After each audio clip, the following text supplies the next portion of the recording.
안녕하세요. 사연에 빠지다의 DJ 민영입니다. 오늘도 두 가지 사연 준비되어 있는데요. 재미있게 들어주시고 구독과 좋아요 버튼도 꾹 눌러주세요. 그럼 오늘의 사연 함께 만나볼게요.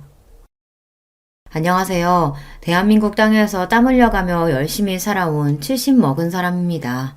식구들 안 굶기려고 1분 1초 아끼며 살다 보니 지금은 취미랄 것도 없이 유튜브나 보며 지내는 노인이 되어버렸네요. 지금 나와 같이 사는 건 지난해부터 우리 집에 눌러 살게 된 길고양이 수봉이가 유일한 식구고요. 긴긴 밤 옆구리는 시리지 마음 울적할 때는 그저 술이나 마시며 여기 유튜브에서 사람들 사는 이야기 듣는 것이 재미난 일이 되었죠.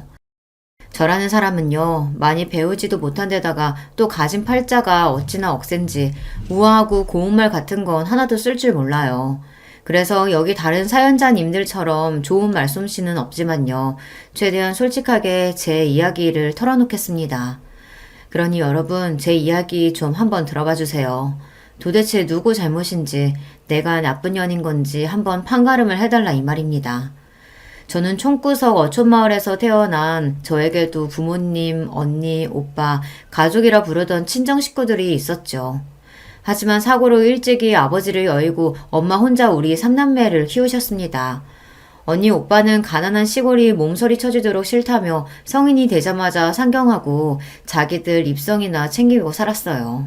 무릎 연골도 남아나질 않아 거동이 불편한 엄마를 시골집에 혼자 두고 생활비조차 붙여주지 않았던 그들은 그저 가족이 부담스러웠나 봅니다. 하지만 사람 인두겁을 쓰고 자식이 그래서는 안 되잖아요. 우리 자식들 키우느라 엄마 인생을 다 바치셨는데 말입니다. 자기들 결혼까지 하고 나더니 아예 명절이고 엄마 생신이고 발길을 뚝 끊고 살대요. 그 뒤로 난 그 사람들 동기간으로 보지도 않고요. 파렴치한 그들을 떠올리면 욕지기만 납니다.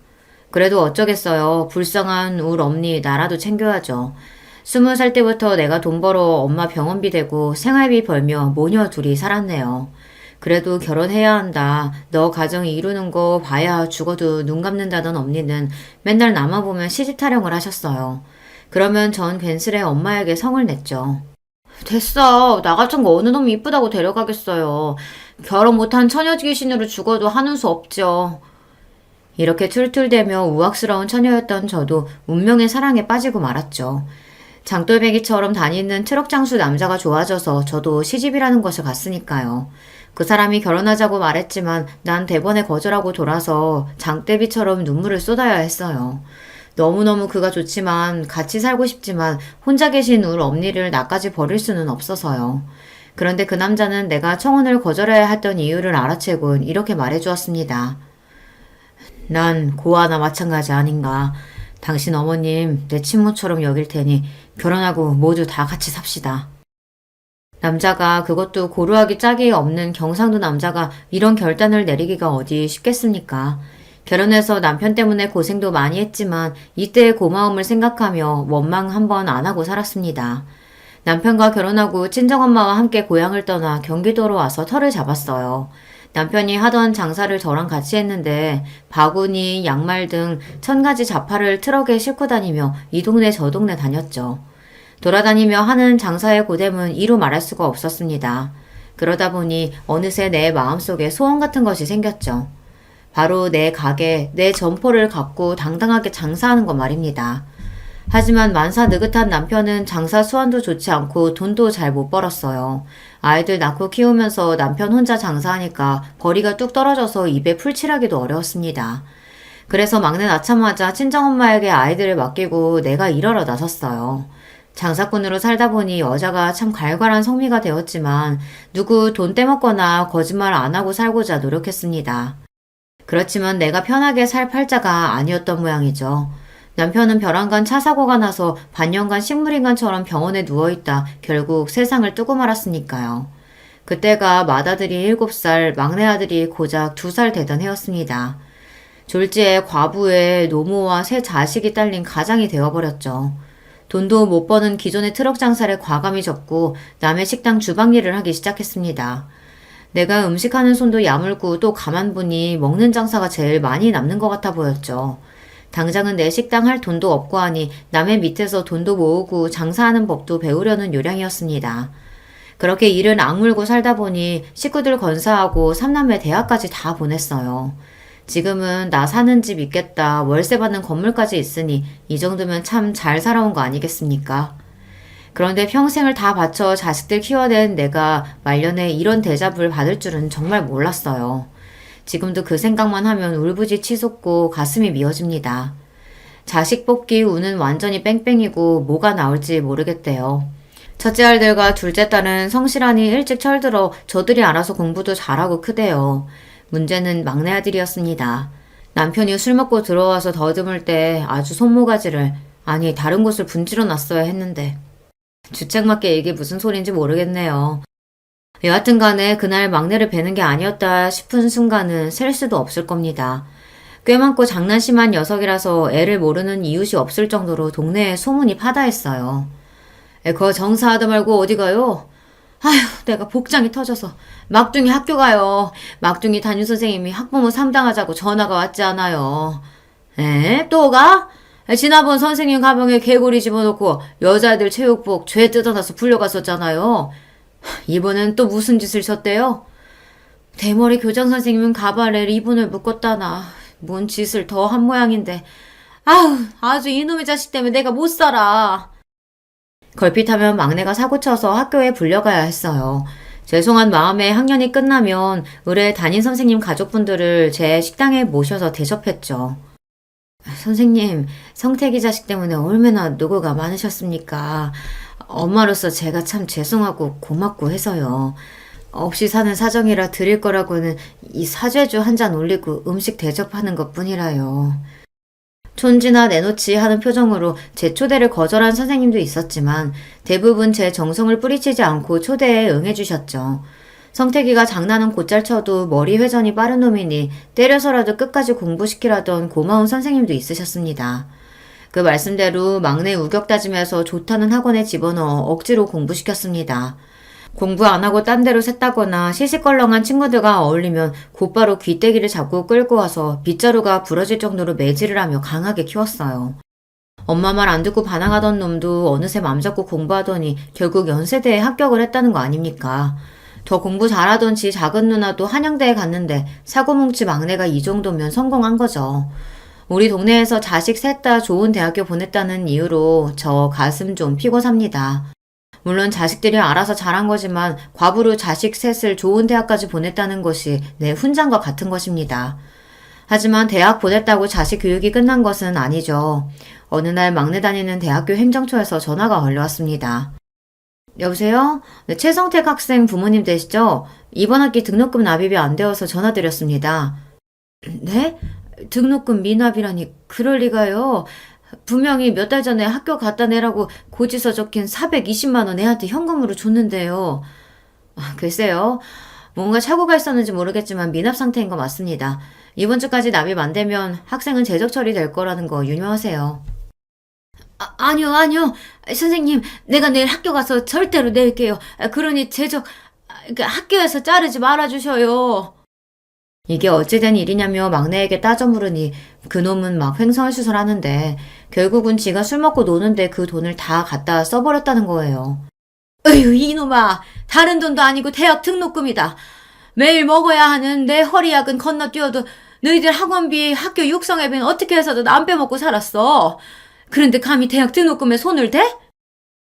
학창시절부터 가게 돈통 슬쩍하고 문제집 산다고 뺑땅 치는 거 혼낸 적이 부지기수였습니다.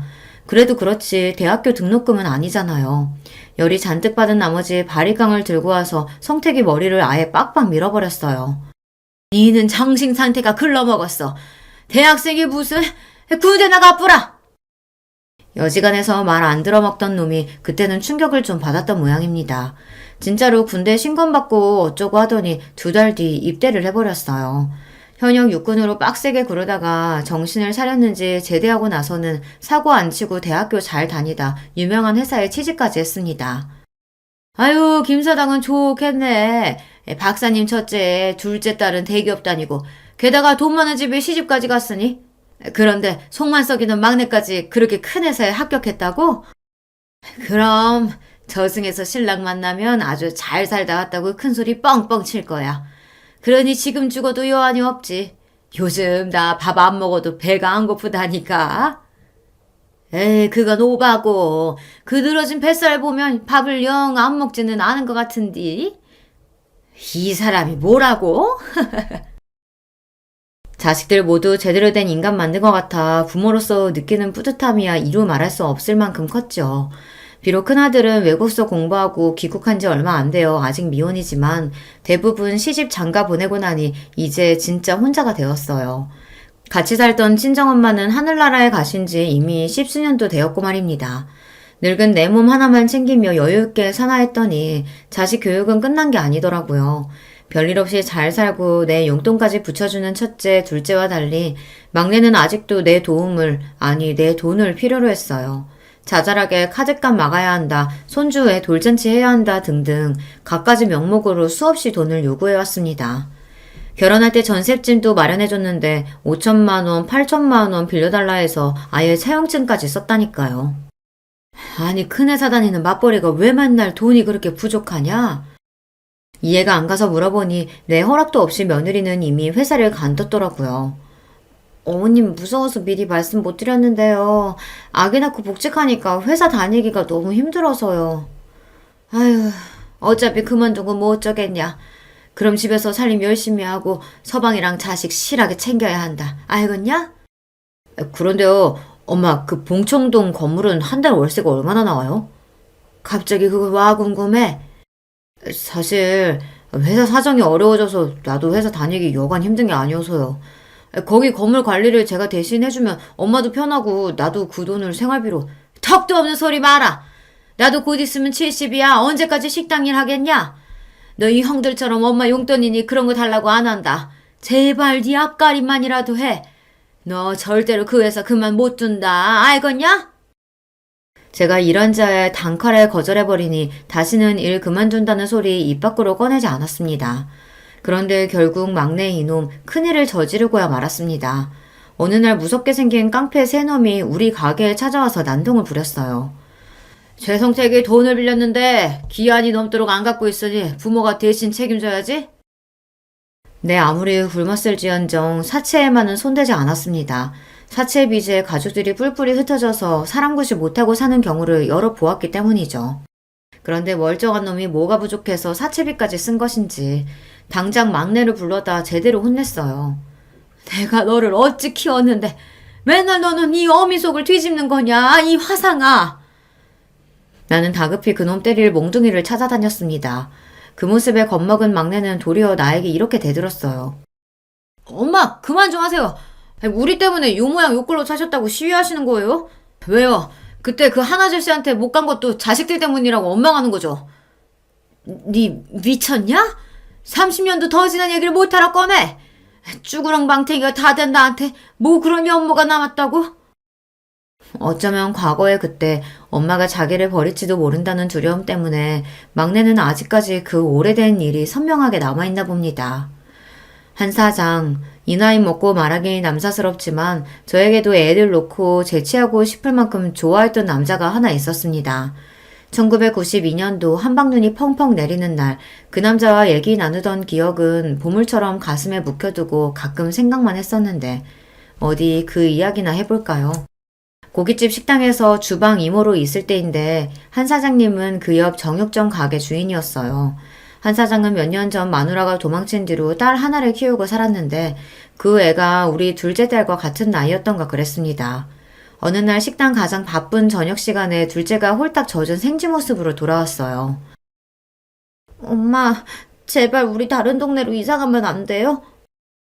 우리 딸은 내 말 잘 듣고 엇나가는 걸 본 적이 없는 착한 애입니다. 9살 난 애가 엄마 대신에 방 청소도 하고 방에 연탄불 넣으면서도 불평 한 번 안 하는 속 깊은 아이였죠. 그런데 애가 엄마 보러 식당까지 온 데에는 다 그만한 이유가 있었던 것인데 난 마냥 애를 밀어대면서 집에 가라 했습니다. 급기야 둘째는 울음을 터뜨리고 그 모습에 화가 난 식당 사모님이 저한테 소리쳤어요. 아줌마 여기서 쫓겨나고 싶어? 손님들 식사하시는데 왜 애 우는 소리 나게 해? 재수없게. 빨리 애 보내고 주방 들어가요. 황급히 가게 뒤편으로 둘째를 데리고 가서 애 등짝을 철썩철썩 때렸습니다. 엄마 더 곤란해지기 전에 후딱 집에 가지 못하느냐면서요. 엄마, 내 말 한 번만 들어주세요. 우리 반 남자애들이 내 옷에서 냄새 난다고, 빨래 대신해준다고, 화장실 내걸레 빤 물을 나한테 끼얹어 버렸다고. 우리 이사가 나 전학 갈래.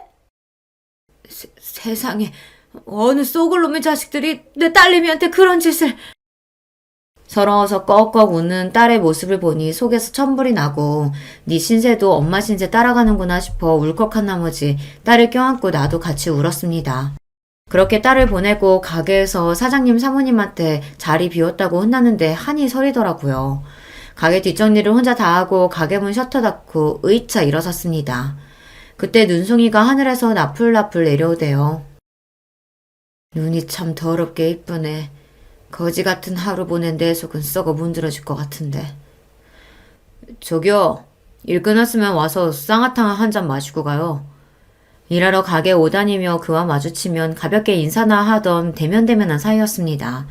말 한 번 섞은 적은 없지만 그 사람 목소리나 그림자만 봐도 알아채는 내가 이상했습니다.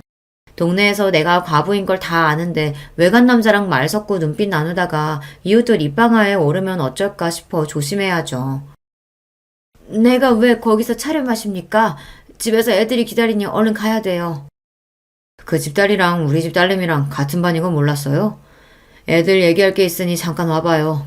지금 시장 사람들 다 문 닫고 갔으니까. 남들 볼까 두려운 내 마음을 그에게 들킨 것 같다 놀랐지만 애들 얘기라고 하니까 못 이기는 척 들어가서 한 사장이 내미는 의자에 앉아 그가 준 종이컵을 받아들었습니다. 눈 오는 추운 겨울밤 쌍화차 하나가 뿜어내는 온기가 싫지 않더군요. 아니 너무 따뜻하고 좋아서 종이컵을 두 손 모아 꼭 감쌌습니다. 딸 이름이 혜연이 맞죠? 전학 온 뒤로 짓궂은 놈 몇몇이 괴롭히고 있었답니다.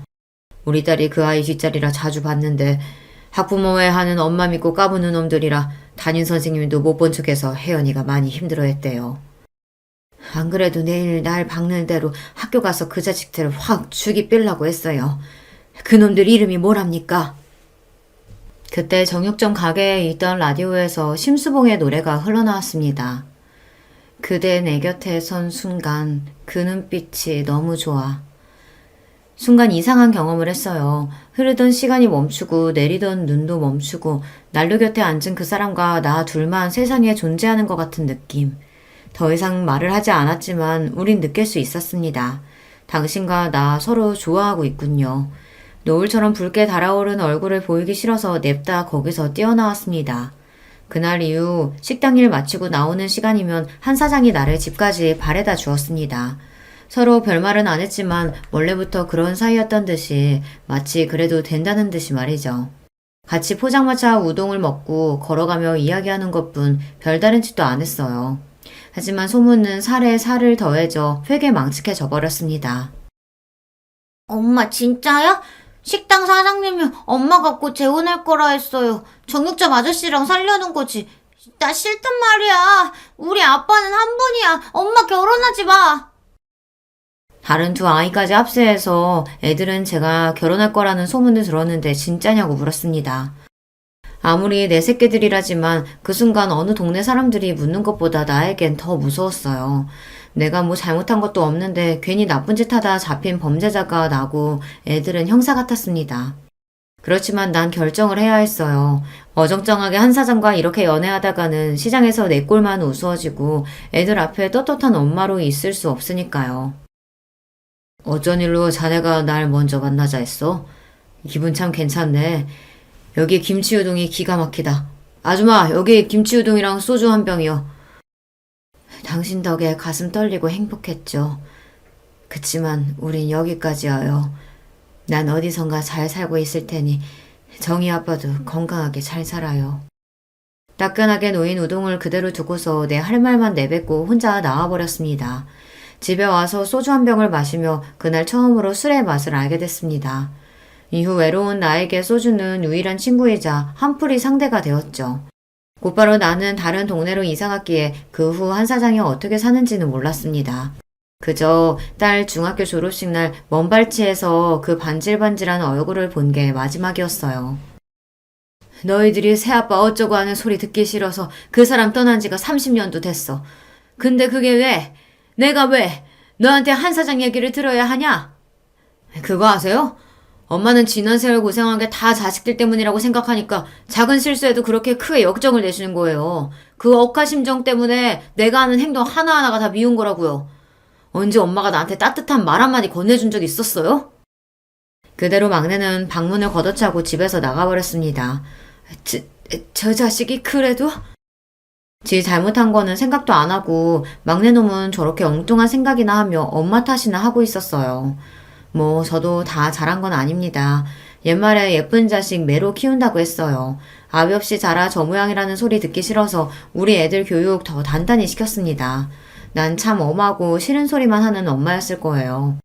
생각해보면 첫째가 반에서 1등 했다고 눈을 반짝이며 얘기하면 니 어디 가서 1등 한다고 자랑하고 다니면 안 돼. 사람이 거만하면 욕먹는 법이야. 계속 1등할 방법이라 연구해라. 마음 같아서는 애 얼싸안고 어야둥둥 춤이라도 추고 싶었지만 꾹 참고 이렇게 말했어요. 그때 시무룩하게 돌아서던 큰아이의 얼굴이 생각납니다. 그리 모질고 엄한 엄마라서 자식들 머리 크고 나니 이렇게 안타깝고 후회스럽네요. 막내 말대로 난 따뜻한 그런 엄마는 아니었습니다. 대신 억척스럽게 돈 벌어서 어디 가서 기죽지 않도록 애들 입히고 먹이고 가르쳤어요. 그게 내 평생의 자부심이었단 말입니다. 이렇게 막내가 속삭일 때면 둘째한테 전화해서 이렇게 저렇게 이야기를 하곤 해요. 그래도 딸이라고 내 말도 잘 들어주고 나 위로해준다고 같이 맞장구도 쳐주니 고맙죠. 막내가 워낙 매사 불평불만이 많은 녀석이라 그래. 지가 받은 사랑은 생각도 못하고 부족한 것만 생각하는데 그걸 어떻게 다 맞춰줘. 괜히 그 자식 말 때문에 엄마 맘 쓰지 마세요. 엄마, 근데 귀는 좀 어때? 병원에는 다녀왔어요? 그래. 의사가 노인성 난청이 좀 일찍 온 거라고 하대. 고작 환갑 넘었을 뿐인데 벌써 노인성 난청이 왔다고요? 몸쓰며 일하고 살아와서 그런가 허리와 다리 건강엔 늘 문제를 달고 살았어요. 파스는 내 남편이요. 정형외과는 내 친구였으니까요. 그런데 몸 아픈 건 약 먹고 바르면서 참는데 이골이 났지만 귀가 안 들리는 건 어려움이 많았습니다. 사람들이랑 하는 일상적인 대화도 어려워지고 자꾸만 사람들이 했던 말 또 해달라고 하니 나를 불편해하고요.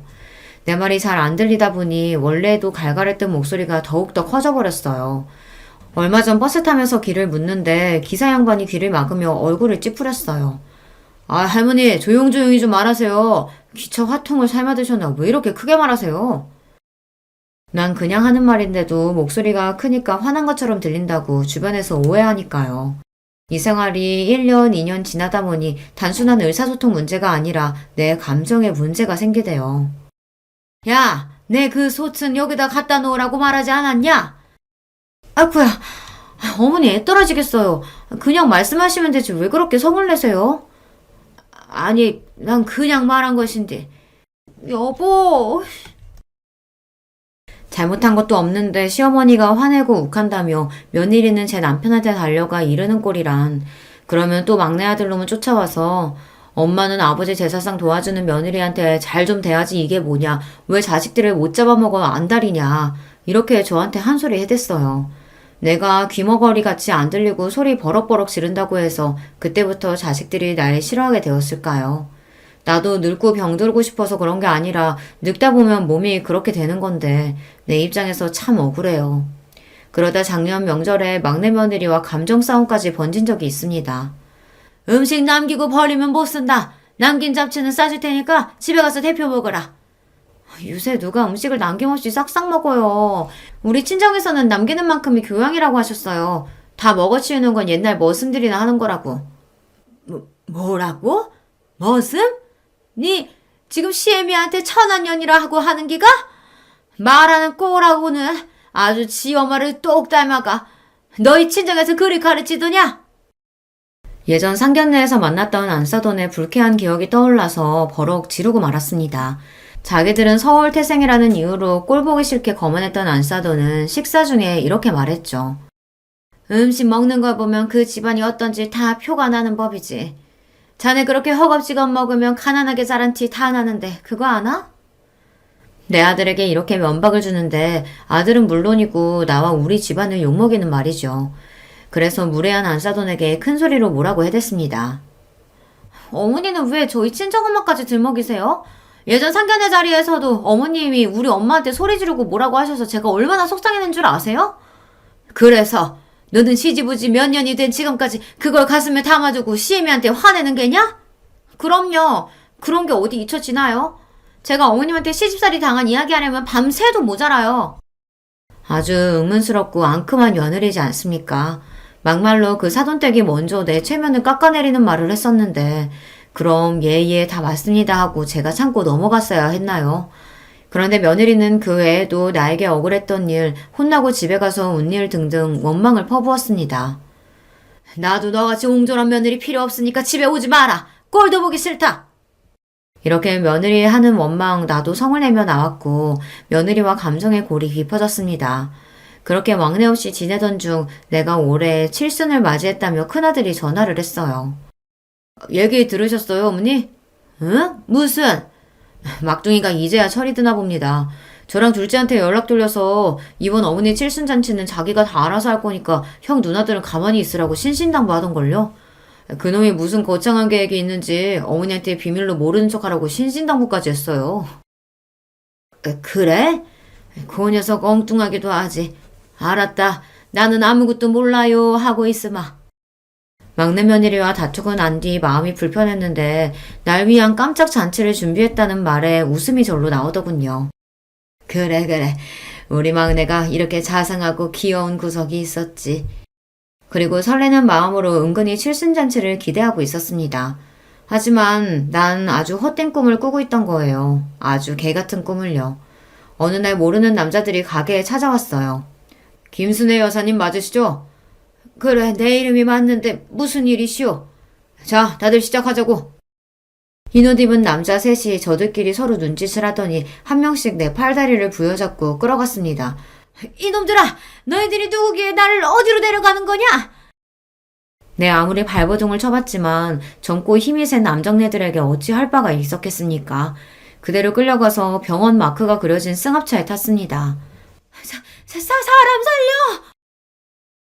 도움을 청했지만 내 목소리가 묻힌 채 끌려가 내가 갇힌 곳은 바로 정신병원이었어요. 영문 모르고 잡혀왔으니 나를 풀어달라 요구하고 소리 높여 발광하자 간호사들이 와서 강제로 나한테 주사를 놓아 짐승처럼 잔재웠습니다. 의사 선생님, 나 멀쩡한 사람이에요. 귀가 좀 멍멍하니 잘 안 들리는 거 말고는. 그런데 내가 왜 여기 있어야 돼요? 이미 가족분들, 그러니까 자녀분이 동의했습니다. 병속 폭언과 폭행을 일삼고 분노조절장애와 조현병 증세까지. 말도 안 돼. 내가 무슨 정신병이 있다고. 자식놈들에게 화가 나서 악을 쓰고 다리로 땅을 쾅쾅 찍자 의사는 태연하게 배를 눌렀습니다. 그러면 밖에 있던 남자 간호사들이 들어와서 나를 번쩍 안아들고 병실에 패대기 쳤습니다. 아, 나는 이대로 정신병자처럼 이곳에 갇혀서 생을 마감하게 되는 것일까. 지옥 같은 정신병원 생활보다 힘들었던 건 자식으로 인해 이런 일을 당했다는 것이죠. 매일 밤 아주 작은 환기창으로 달을 보며 평생 처음 소원이란 걸 빌었습니다. 제발 날 여기서 꺼내주셔요. 고생만 하고 살아온 거 하느님 아시죠? 말년의 일에 미친년으로 마감할 수는 없습니다. 정성스레 하늘에 비르다 보니 정말 응답하신 걸까요? 어느 날 발갓 활보 시간에 옥상 정원을 청소하고 있는 남자 노인 얼굴을 보니 내가 아는 사람이었어요. 그는 바로 그 옛날 내가 연모했던 한 사장님이었어요. 한 사장님? 제 목소리를 들은 그는 빗자루질을 하느라 굽히고 있던 허리를 펴고 두리번거렸습니다.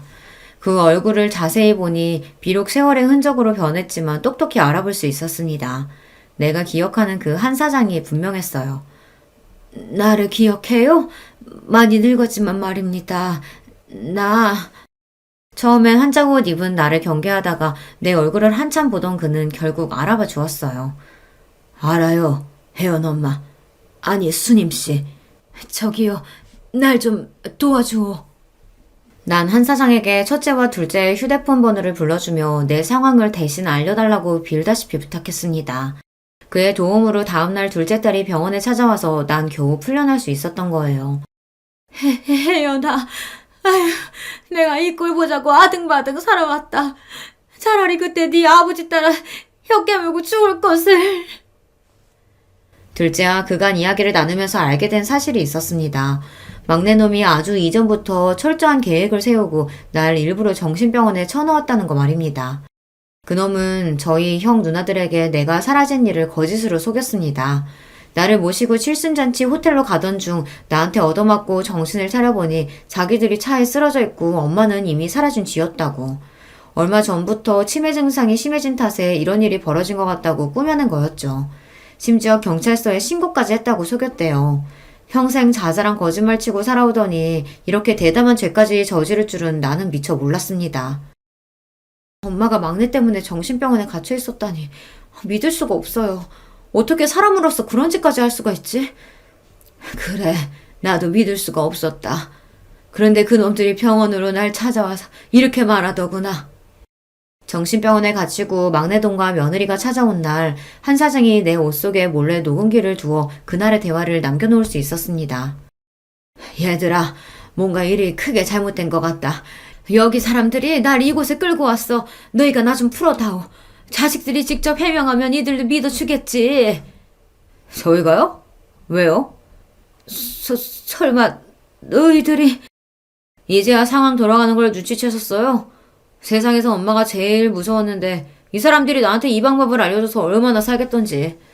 이제야 처음 엄마한테서 떨어져 자유롭게 살 수 있게 되었는데 내 손으로 엄마를 풀어주겠어요? 이놈아, 농담이라도 하나도 안 재밌어. 내가 너한테 무슨 죄를 지었다고 멀쩡한 어미를 이런 식으로 미친년으로 만든단 말이냐? 그러게 엄마가 평소에 자식들을 좀 겁박하고 자기 뜻대로 휘둘렀어야 말이지. 이제 나도 아이 달린 가장이라고요. 언제까지 뭐 하나 잘못하면 쪼르르 엄마한테 달려가서 혼나고 살아야 하나? 엄마 가진 집이며 건물 어차피 나중에 받을 거 지금부터 그거 갖고 살면 될 것을. 어머니, 저희도 이러는 거 괴로워요. 하지만 우린들 어떻게 해요. 그대로 있었으면 어머님한테 피 말려서 우리가 먼저 죽을 것 같은걸요. 녹음기 속 대화를 듣던 첫째와 둘째는 어찌나 충격을 받았던지 입을 다물지 못하고 눈만 껌뻑거렸습니다. 그 상놈의 자식 가만 안 두겠습니다. 어머니, 어떻게 하면 좋겠습니까? 막내놈을 어떻게 벌줘야 할지에 대해 두 아이와 의논을 했죠.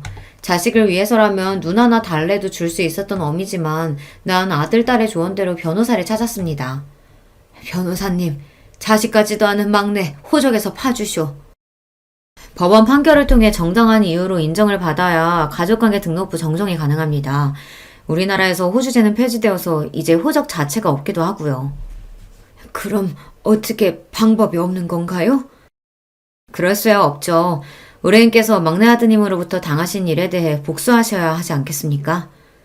내가 처했던 상황을 설명하자 변호사님은 최선을 다해 돕겠다고 자기만 믿으라 장담했어요.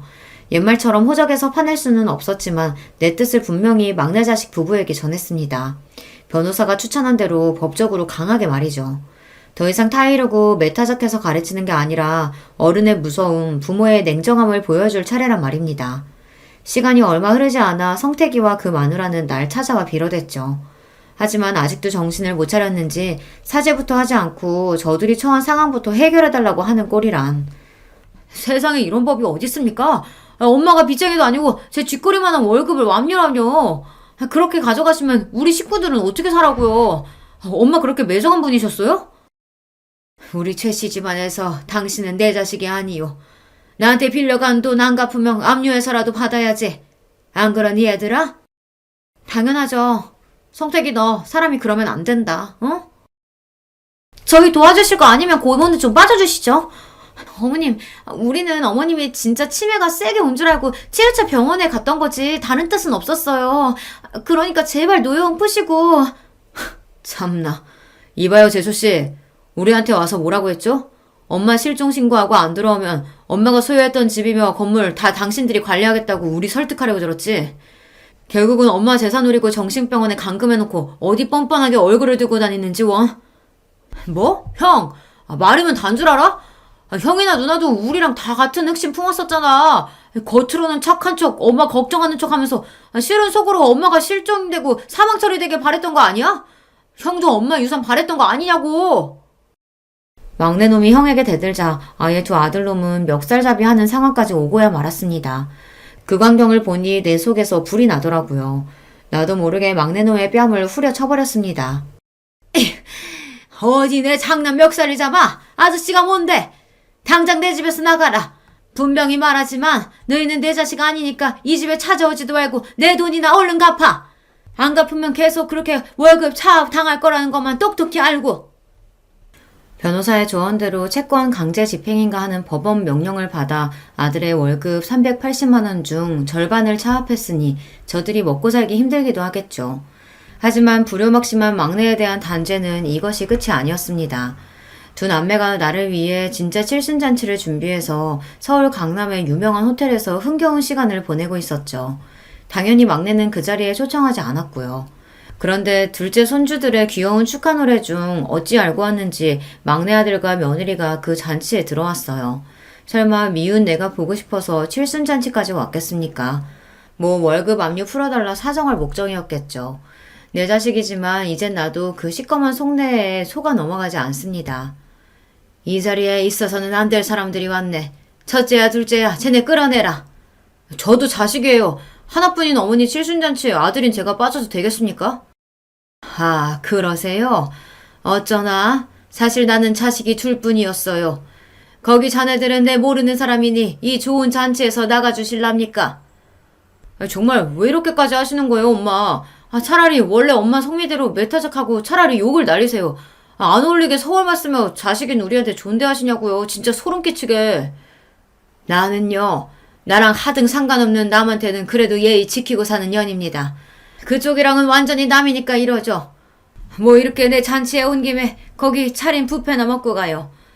옛날에도 좋은 잔칫날 동네 버렁쟁이들까지 다 먹였으니까. 나는 더 꼴도 보기 쉽지 않다는 듯 잔치 내내 막내를 투명인간처럼 대했습니다. 보다 못한 둘째 딸이 날 타이르더군요. 엄마, 이제 그만 성택이네 용서해 주세요. 얘기 들어보니까 얘네들 그동안 고생도 많이 하고 진짜 반성 많이 했대요. 딸의 얘기에 나는 가자미 눈으로 쏘아보며 호통을 쳤습니다. 내 허락도 없이 오늘 잔치한다는 것도 네가 저놈들한테 알려준 게냐? 너 역시 엄마 무시하고 네 멋대로 굴다가 막내 꼴 되고 싶으냐? 내 불효령의 둘째 딸과 사이는 절대 그런 일은 없다며 나에게 빌고 잘못했다고 했습니다. 마지막 순서로 오신 손님들에게 감사 인사를 드리려던 찰나였죠. 그런데 나는 들고 있던 마이크에 대고 예정에도 없던 이야기를 하기 시작했어요. 보잘것없는 이 늙은이의 칠순잔치를 두 자식이 합심해서 열어준 것에 고맙구나. 또 바쁘신데도 불구하고 여기까지 와주신 손님들께 뭐라 감사의 말씀을 드려야 할지 모르겠습니다. 아까 중간에 한번 소란을 피웠죠. 내 치부이고 내 허물이지만 난 감추는 법을 모르는 사람이니 여기 계신 모두에게 얘기 드리죠. 저 막내 아들인 놈이 이 애미한테 무슨 짓을 했냐면요. 그 자리에서 그놈들이 벌였던 천인공노할 짓을 한 푼도 더하거나 빼지 않고 온전히 사실 그대로 밝혔습니다. 순식간에 웅성거리며 막내 아들과 며느리에게 수십 수백 개의 눈이 향했고 비난과 욕설이 나오기 시작했죠. 예상치 못한 상황에 막내 아들과 며느리는 아연 실색하고는 그대로 줄행랑을 쳐버렸습니다. 그러자 다른 두 자식들 또한 몹시 당황했습니다. 애들이 진땀을 흘리며 손님들에게 해명하고 분위기를 수습했지만 거기에서 이미 내 칠순잔치는 파장이 되어버리고 말았죠. 한 사람 한 사람 오신 손님들이 가시는 걸 나는 멍하니 바라보고 있었어요. 어머니가 막내에 대한 원망의 마음 이해합니다. 그렇지만 우리 가족의 일을 이렇게 만천하에 공개까지 했어야 했어요. 내 지인들, 친척분들 앞으로 어떻게 보라고요. 정말 너무하세요, 엄마. 막내가 저렇게까지 엇나간 데에는 이토록 심하게 구는 엄마의 탓도 있다는 생각 안 해보셨어요? 내 칠순을 축하해주겠다는 자리에서 남은 자식들까지 이렇게 날 비난하고 탓하니 그렇게 서러울 수가 없더군요. 그래! 자식놈들 다 필요 없다! 너희도 그만 썩 나가! 그렇게 첫째네 둘째네 가족들도 나가버리고 그 넓은 홀에 나 혼자 덩그러니 남았습니다. 아니, 그 자리에 남아준 단 한 사람이 있었죠. 내가 정신병원에서 탈출할 수 있게 도와준 한 사장님이요. 그는 서러움에 끄끄 울고 있는 내 어깨에 손을 얹으며 곁에 있어 주었습니다. 내가 원래 성질머리가 이렇게 고약해요. 그래도 내 잔치인데 남은 자식들까지 저렇게 날 탓하고 떠나가네요. 한 사장님, 내 인생은 엉망진창이었나 봐요. 나는 겨우 딸 하나인데 호래비로 열심히 키웠대도 지금 이래 혼자 아닙니까? 키우는 수고만 있지 부모 마음 하나 몰라주는 게 그게 자식이에요. 하던 정육점도 어음 못 맞고 부도났는데 돈 없는 아비는 아비 대접도 안 해줘요. 지가 돈 벌어 대학 등록금 내고 시집도 제 돈으로 갔다면서 아버지 사는 집에 코빼기도 잘 안 비춤디다. 병원에서 청소하면서 이렇게 나 혼자 먹고 살고 있잖아요. 들어보니 한 사장님의 사연도 참 기구하고 탁했어요. 자식들이 날 정절없는 어미로 생각할까봐 두려워서 애모의 감정을 감추고 그에게 도망쳤던 날이 기억납니다. 그런데 다 늙은 지금 내 인생에 무엇이 남았는지요. 자식이요? 아니면 어느 정도 모은 재산이요? 난 이제 새 인생을 살기로 작정했습니다. 좀 더 아껴서 자식들 앞으로 큰 유산이나 남기려고 했던 마음 버리고요. 모아놓은 돈 내가 다 쓰고 살다 죽기로 했죠. 평생 하던 식당을 처분한다는 소식에 맏아들과 둘째 딸이 오랜만에 찾아왔습니다. 그 잘되던 가게를 왜 정리하냐고 묻더군요. 이놈들아, 내 가게 내가 원할 때 정리도 못하냐? 70 넘은 내가 죽을 때까지 돈 벌면 뭐해? 너희들 앞에 유산밖에 더 되겠어. 어떻게 된 게 내 건강 걱정하면서 가게 그만두라는 자식놈이 하나가 없다냐? 내가 참 헛살았어. 엄마, 옛날 망원동에서 정육점 하던 아저씨 요즘 만나고 다니시죠? 그분하고 살림이라도 차리려고 이러시는 거예요? 다 늙어서 무슨 추태예요. 곱게 사시던 대로 사셔야죠. 그 아저씨 다 엄마 돈 노리고 그러는 거라고요. 끝까지 자신들 잘못은 뉘우치지 못하고 이 엄마의 서운함은 몰라주는 아들, 딸이 몹시 밉고 화가 났습니다. 그래, 설령 내 돈 탐나서 그러면 좀 어떠냐? 나 외로울 때 옆에서 같이 소주 한잔 해줄 사람은 내 자식이 아니야. 그 사람이지. 나 아플 때 병원 같이 갈 사람이 너네겠냔 말이야. 한 사장님이 그렇게라도 해준다면 난 그걸로 족한다. 그와 함께 호의호식하며 남은 여생 살 거다. 죽을 때도 아예 남은 재산 사회에 다 헌납하고 눈 감을 거야. 난 이제 너희 같은 자식들 필요 없다. 내가 길길이 날뛰니까 아차 싶었던지 뒤늦게 자기들이 잘못했다고 첫째와 둘째는 용서를 구했지만 이미 내 마음은 돌아섰습니다. 자식놈들 꼴도 보기 싫어서 내보내고 그저 남은 인생 어떻게 재미나게 살지만 생각하기로 했어요. 봄에는 영산홍 축제도 가고 가을에는 내장산 단풍도 보러 가면서 나도 남들처럼 즐기면서 살기로 했습니다. 그리고 그 옆에는 한 사장님이 동반해주기로 약속했죠. 우리는 둘도 없는 친구처럼 찻집에 가고 영화관에도 가며 정답게 지내고 있어요. 남자로 느껴지는 떨림, 그 역시 나를 여자로 대하고 있지만 천천히 서로에게 다가가려는 마음은 서로 같다고 봐요. 자식 셋은 그 이후로도 끊임없이 시어미처럼 한 사장을 만나지 말라며 조심하라고 내게 잔소리를 했습니다. 그 꼴을 보니 자식만 믿고 살던 내 인생이 구름처럼 허망한 것이죠. 얼마 전 막내 아들 월급에 걸던 차압도 이제 멈추었습니다. 칠순잔치에서 못 볼 꼴을 당한 뒤 나타날 엄두가 나지 않았는지 막내 내외는 조용히 지내더군요. 그러던 어느 날 아들 휴대폰 번호로 걸려온 전화를 받아보니 바로 막내 손자였던 겁니다. 할머니 안녕하세요. 왜 요즘 할머니 우리 집에 안 오세요? 엄마 아빠도 할머니 집에 안 가고요. 싸웠어요? 그래 미안하다 우리 강아지. 할머니가 네 아빠한테 화가 나서 당분간 떨어지기로 했어. 근데 우리 손주 잘 지내고 있냐? 유치원에서 친구들이랑 사이좋게 지내고? 이제 유치원 못 가서 친구들이랑 못 만나요. 왜냐고 물어보니까 엄마가 비밀이 있다고 유치원은 나중에 가자고 하셨어요. 할머니 지난번에 저 티니핑 사주신다고 약속했잖아요. 언제 주세요? 갑자기 그 통통한 볼살에 똘망한 눈의 막내 손자가 몹시 보고 싶어졌습니다.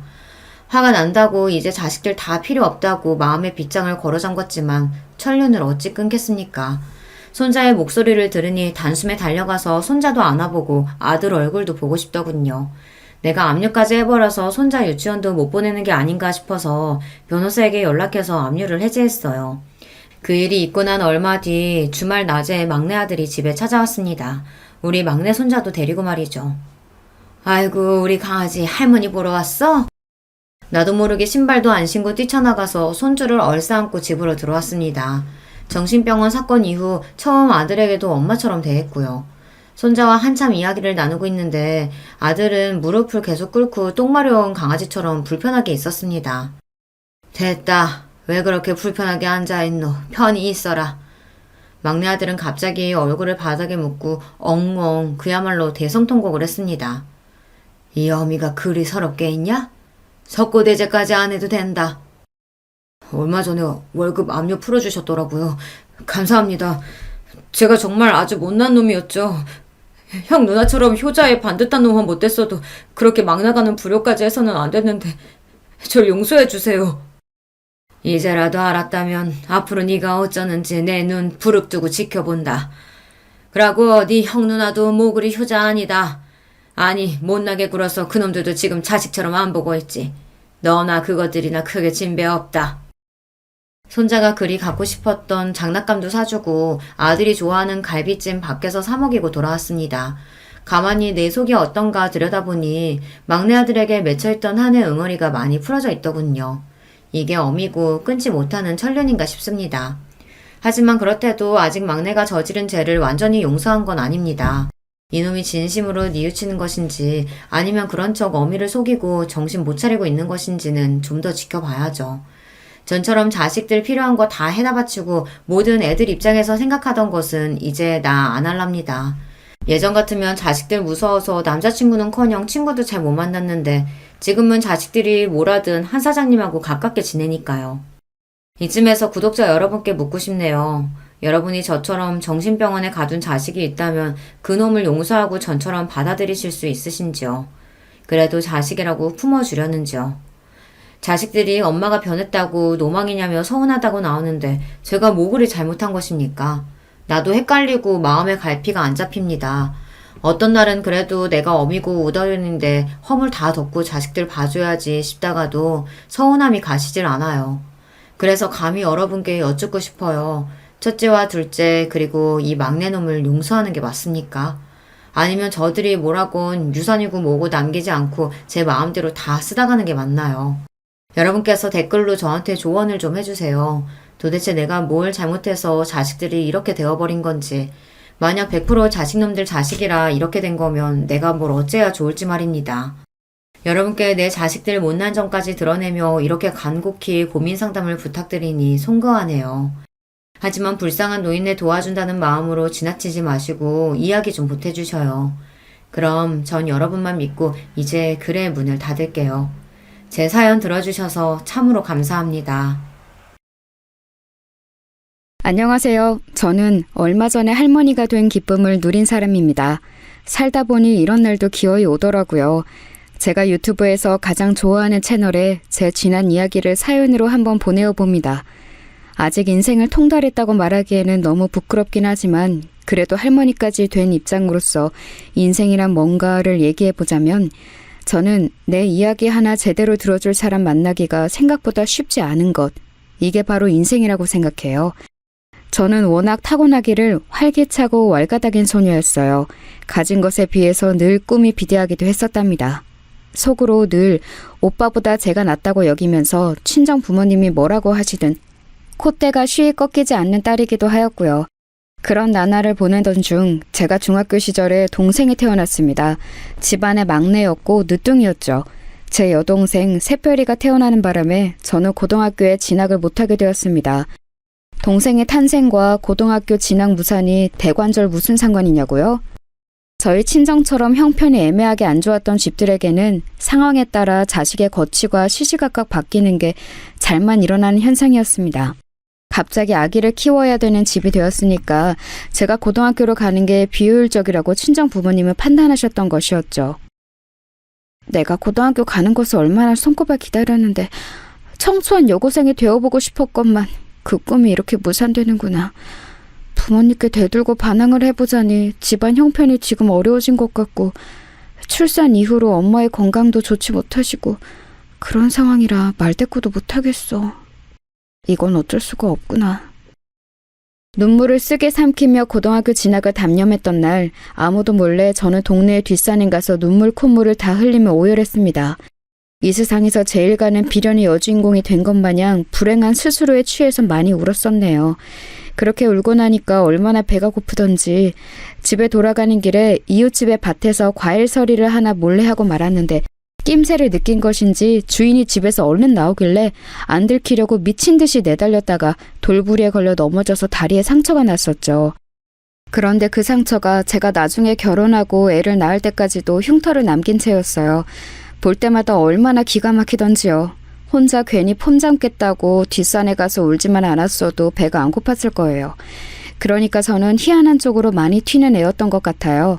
갓난아기 동생, 사실 얼마나 귀여운 존재입니까? 그러나 저는 언니가 되어서는 동생인 새별이가 아기일 적에 이를 박박 갈면서 미워했었습니다. 그냥 주는 것 없이 얄미웠어요. 주변에서 귀여운 동생이 생겨서 좋겠다라고 말하면 저는 반드시 그 사람에게 보복을 가했습니다.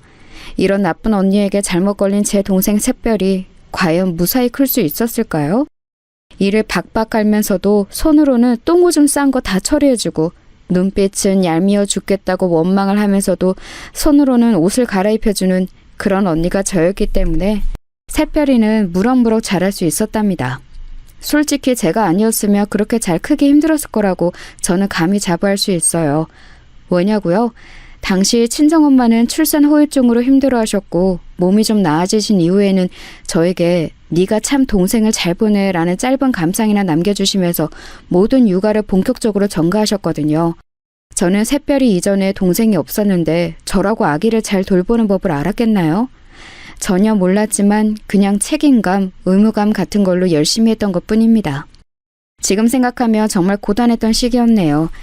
고등학교에 진학하지 않은 제가 설마 집에 틀어박혀서 갓난 동생만 보고 있었을 리가 없잖아요. 네, 저는 돈을 벌러 다니고 있었습니다. 아이, 좋은 아침. 너는 여상 가냐? 나는 공장 간다. 당시에 저는 제 중학교 동창들을 동네에서 만나면 그런 식으로 씩씩한 인사를 먼저 건넸습니다. 잠깐이었지만 약간은 동네에서 유행어처럼 번지기도 했어요.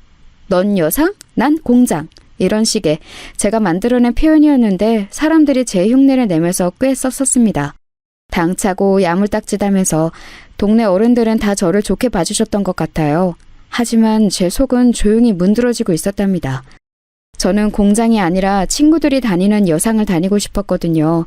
공장에서 내도록 서서 일을 하며 눈알 빠지게 반복 작업을 해야 한다는 것 자체가 너무 괴로웠어요. 저도 친구들처럼 학교 생활을 하고 싶었죠. 그러던 어느 날 고된 일을 마치고 집에 오자마자 새별이부터 챙기고 간단히 집안일을 하고 그러고 있는데 오빠라는 놈이 교복 차림으로 하품을 쩍쩍 날리면서 귀가를 하더니 가방을 아무렇게나 획 내팽개치더라고요. 마치 저보고 알아서 정리하라는 지시 같았습니다. 집구석도 좁아 죽겠는데 가방을 던지는 행위에 저는 열이 받았죠. 그래서 그 가방을 오빠의 등짝에다가 날려줬습니다. 그랬더니 친정 부모님이 깜짝 놀라시면서 저를 혼내셨어요. 공부하고 온 오빠는 왜 괴롭히냐면서 말이죠. 친정 아버지의 소뚜껑 손으로 꿀밤까지 세게 맞자 서러움이 밀려들었습니다. 참고 있던 화가 폭발하는 순간이었어요. 아버지, 왜 오빠만 고등학교 보내셨어요? 진짜 너무하시는 거 아니에요? 저도 고등학교 다니고 싶었다고요. 어허, 남자랑 여자랑 같지 않다고 내가 대체 몇 번이나 말해줘야 너는 알아들을 거야? 그리고 네 오빠가 너보다 공부머리가 더 좋잖아. 네가 공부를 잘해놓고 따졌으면 지금 내가 이렇게 기가 막히지는 않았을 거다. 공부 얘기에는 솔직히 대꾸를 할 수가 없어서 분했습니다. 그런데 제가 오빠하고 공부로 승부를 보기 이전인 아주 어렸을 때부터 이미 차별을 받았다는 것이 생각난 거죠. 아버지 말 맞다나 남자로 태어날 것을. 엄마, 도대체 엄마는 왜 나를 딸로 낳아서 내 인생을 힘들게 만들어? 나도 아들이었으면 귀염둥이 둘째 아들 소리나 들었을 텐데 오빠가 사고치면 사내 자식이 아주 장군감이네 이러고 내가 사고치면 기집애가 혼나고 싶어서 또 저러고 자빠졌네 이러고 솔직히 차별이 너무 심했잖아 옛날부터. 아유, 너는 진짜 별소리를 다 하는구나. 왜 그렇게 너는 억울해하는 거야? 엄마도 그렇게 컸어. 어? 여자라서 딸이라서. 너보다 더 심하게 차별받고 컸으니까 너는 세상에서 너무 억울하고 분하다는 그 표정 좀 그만 지어. 친정엄마가 그때 저한테 해주셨던 말씀이 두고두고 안 잊혀졌던 것 같아요. 끝내 저를 향해 그냥 좀 살아라고 하셨던 분이 제 친정엄마이셨습니다.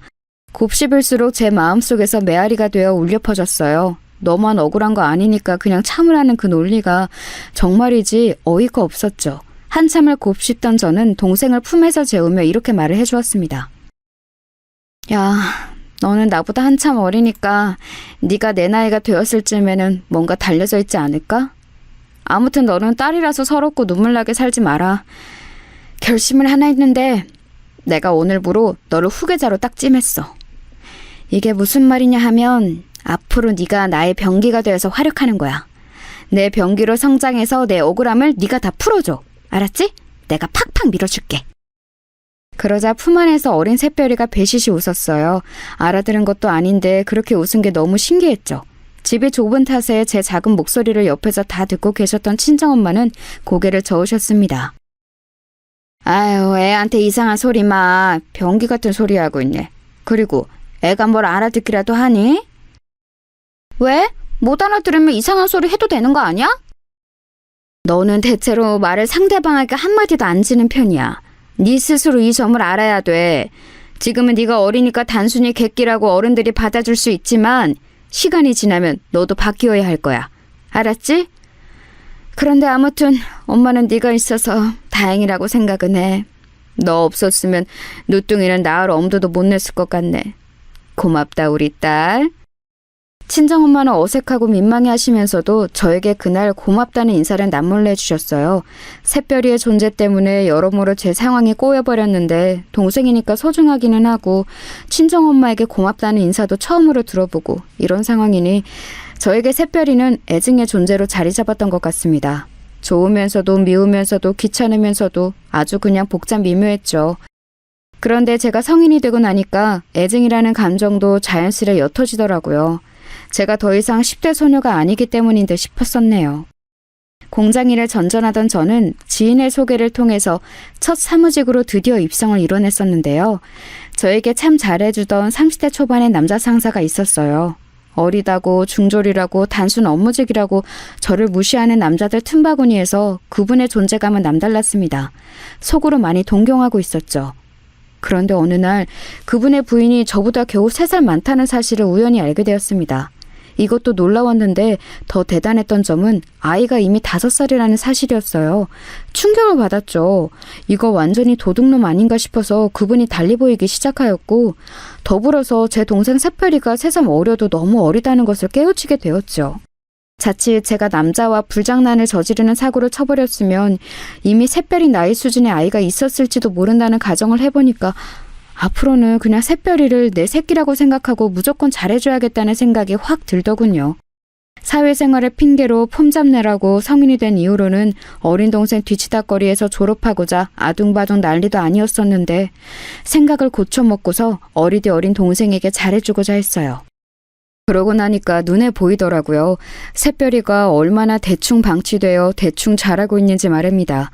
저러다가 공부에 기억자하고도 인연이 없을 것 같아서 첫 단추를 잘 꿰어주고자 제가 노력을 좀 했어요. 어느덧 무럭무럭 자라서 학교에 입학하게 된 새별이에게 필기고를 사주면서 친구 말은 안 들어도 선생님 말씀을 잘 들어라, 공부 꼴찌하지 말아라 몇 번이고 당부를 하였습니다. 꼭 열심히 제 말을 따르겠다는 새별이의 모습을 보면서 제 동생이지만 너무 귀엽다는 생각이 들었고 잘 키워내보겠다고 서서히 다짐을 하였죠. 예전에 제가 새별이를 보면서 제 후계자, 병기 이런 걸 운운했었는데 그거 반쯤은 진심이었거든요. 새별 병기, 공부는 잘하고 있는감 어쩌고 있는감? 네, 대장! 저는 오늘 받아쓰기 시험에서 4개만 틀렸습니다. 병기가 무서워지고 있습니다. 와, 그래? 4개만 틀렸어? 잘했네. 아니, 잠깐. 근데 총 문제 개수가 몇 개였는데? 30개? 20개? 응? 왜 그렇게 도리도리를 해? 설마 15개? 그러자 새별이가 조심스레 양 손바닥을 저에게 펼쳐 보였죠. 이게 뭔 뜻인가 했더니 10개라는 것이었습니다. 이럴 수가, 다른 의미로 제 병기가 무서워지고 있었던 것이죠. 꼴랑 10개 중에서 4개나 틀리다뇨? 꼴등이었던 저도 반타작은 했었는데요. 이거 큰일이다 싶어서 학습 점검까지 제가 딱 붙어서 하기 시작했습니다. 대장의 불호령에 우리 꼬마 병기 새별이는 낑낑거리면서 공부에 열중이었죠. 그러자 오빠가 그걸 알고서 저에게 혀를 끌끌 찼습니다. 저한테 너나 잘하라며 핀잔을 주더군요.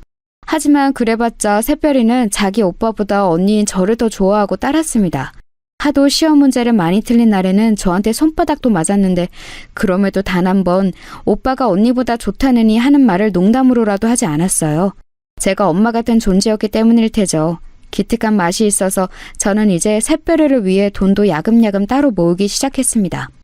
귓속말로 몰래 알려주었어요.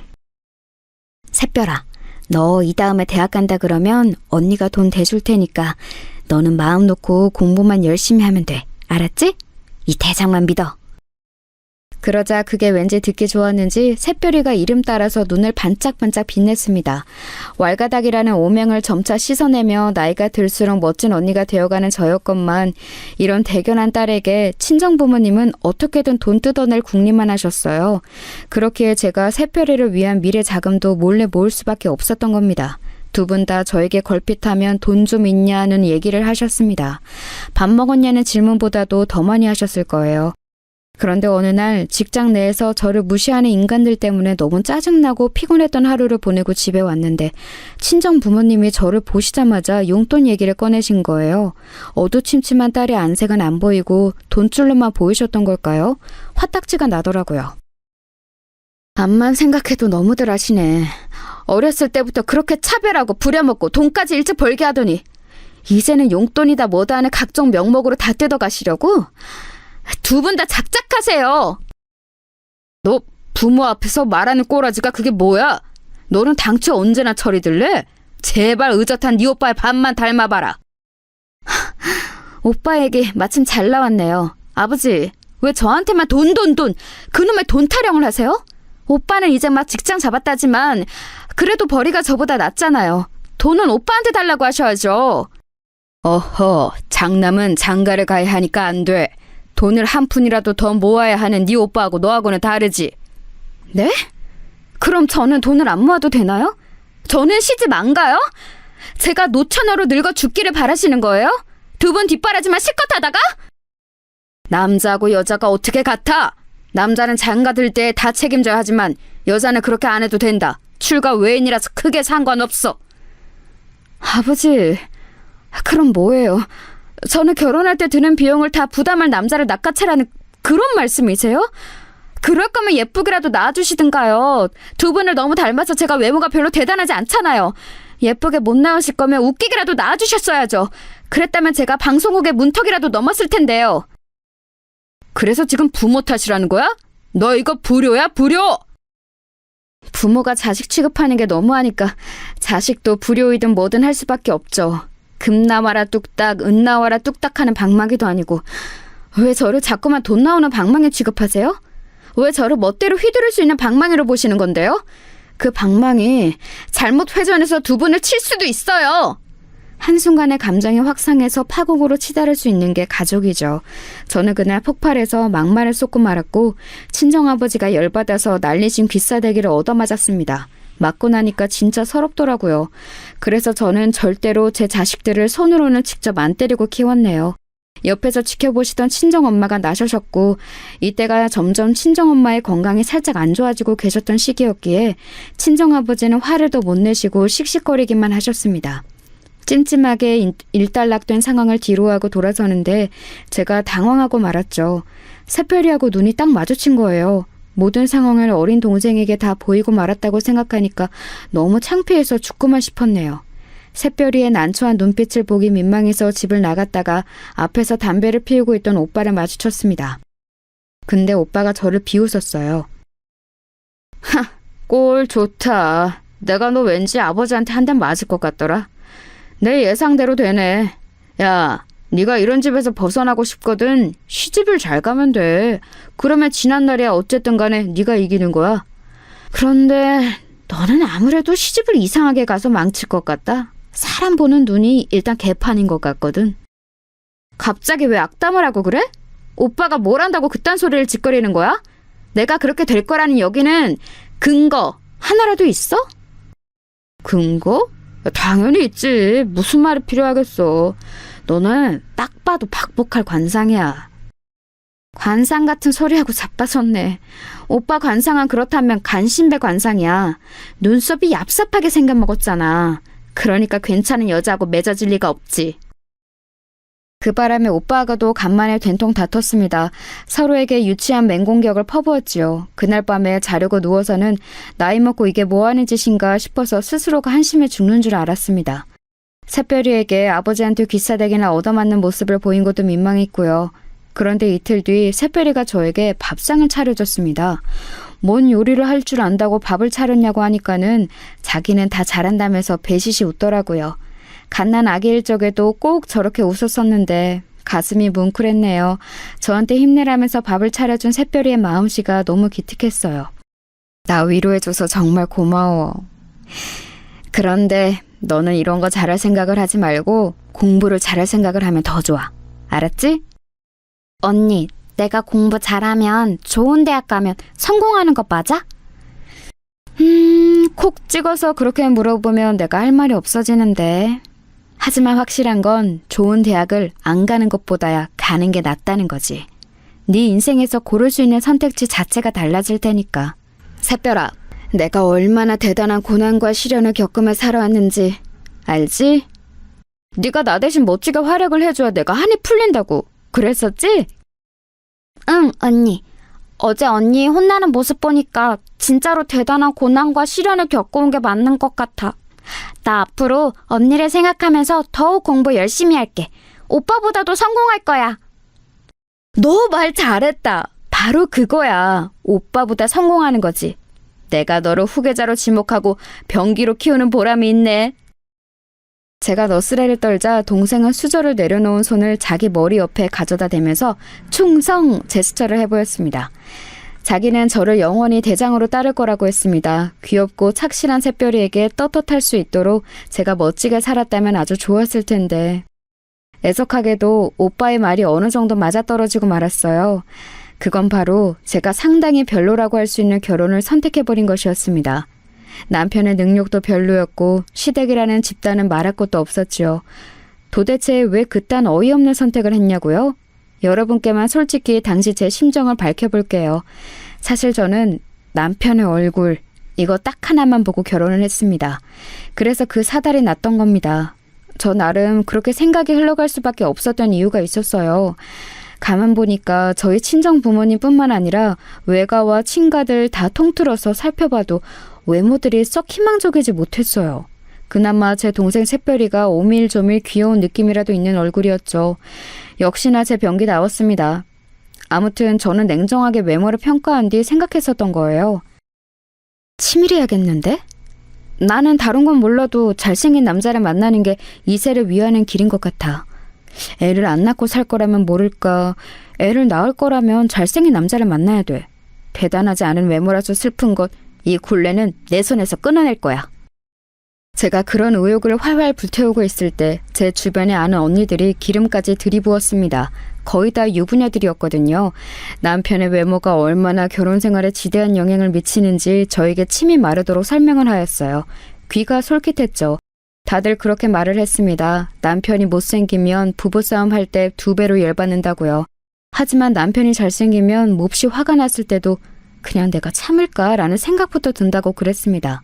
아빠가 잘생겨야 아이의 외모도 되게 예쁜 법이라는 이론까지 등장하였어요.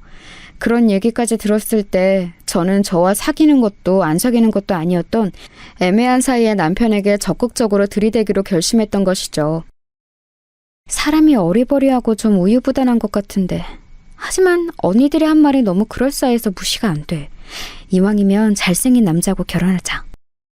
불도저 같은 저의 기세에 휩쓸린 남편은 자기 가족들의 반대에도 불구하고 저랑 결혼을 해버렸습니다. 그래서 저희 부부는 사실 연애 기간이랄 게 따로 없어요. 결혼부터 들이박아 버렸거든요. 솔직히 말씀을 드리자면 저는 결혼을 하고 나서 미친 듯이 후회했습니다. 시댁 식구들이 저를 항상 죽일 듯이 쏘아보면서 굴러 들어온 돌 취급을 했거든요. 그런 자기 가족들을 남편은 막는 신용조차 하지 않았죠. 이도저도 아닌 걸로 굴었어요. 첫째만 뱃속에 안 생겼어도 저는 그때 확 도망쳐 버렸을지도 모릅니다. 그 정도로 결혼하고 초반 시기에는 힘들었어요. 그리고 결혼 생활에 보람이 없는 것 같아서 진짜 이혼이라도 해버릴까 이렇게 생각하고 있었을 때 친정엄마가 병원 생활을 시작하셨습니다. 많이 편찮으셨어요. 그래서 거기에 매달리느라 몇 년이 흘렸죠. 이 과정에서 시어머니와 대판 싸웠고 시댁하고는 거의 척을 지었습니다. 친정 엄마가 돌아가시고 나서도 저는 시댁과 거의 왕래를 안 했어요.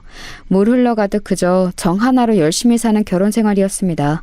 저는 늘 새별이에게 강조를 했죠.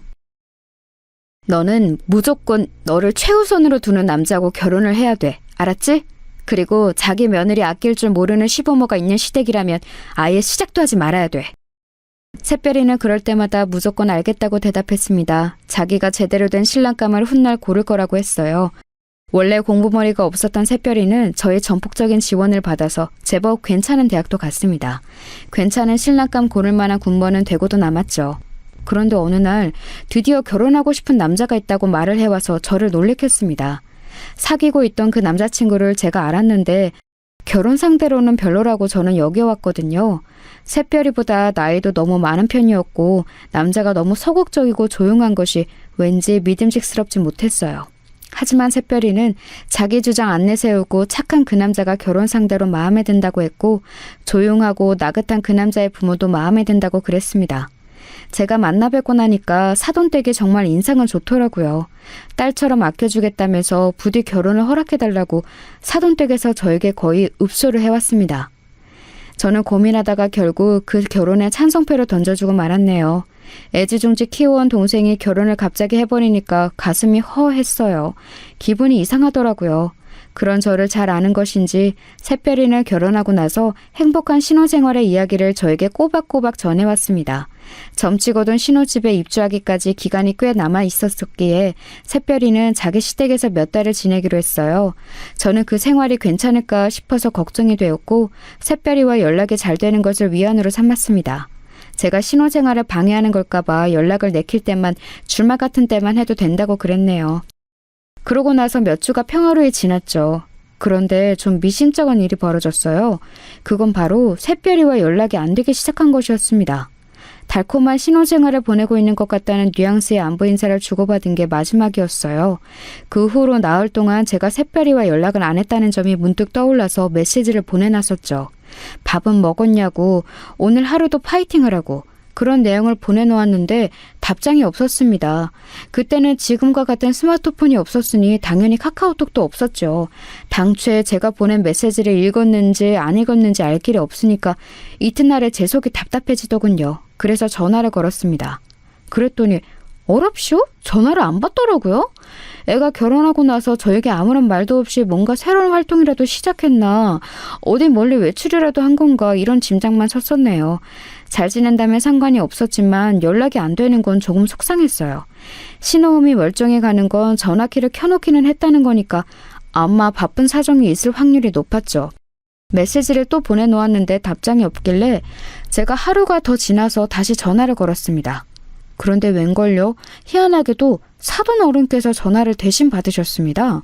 새별이의 시어머니 말이에요. 안녕하세요. 기간 잘 지내셨어요? 제 동생이 미리 언질도 없이 이렇게 연락이 안 될 애가 절대 아닌데 소식이 없길래 궁금했던 참이에요. 제 동생 지금 거기 있는 거죠? 왜 전화를 대신 받으셨어요? 우리 며느리 애기는 지금 잠깐 장 보러 나갔어요. 가까운 데라서 전화기를 두고 나갔네요. 아이고야, 그런 거였어요? 제가 괜한 궁금증을 풀어왔었네요. 제 동생이 결혼하고 나서 무척 잘 지내나 봐요. 아주 자기 언니는 뒷전이 되었네요. 여자는 대개 결혼하고 나면 출가 외인이니 어쩔 수 없는 법이지요. 그러니 앞으로는 신경 쓰시는 걸 조금 줄이셔야겠어요. 네, 조언 감사합니다. 제 동생이 귀가하면 저에게 전화 한 통 좀 하라고 얘기 좀 전해주시겠어요? 우리 며느리 얘기가 별일이 없으면 연락을 안 할 수도 있겠고 별일이 있으면 어련히 따로 연락을 드릴 테고 뭐 이렇게 자기가 알아서 하겠죠. 그때 왠지 사돈 어른의 시큰둥한 말투에서 기분 나쁜 기운을 읽었던 것 같아요. 자기 며느리한테 네 언니가 전화 달라더라 이 말 하나 전하는 게 뭐 그렇게 어렵나요?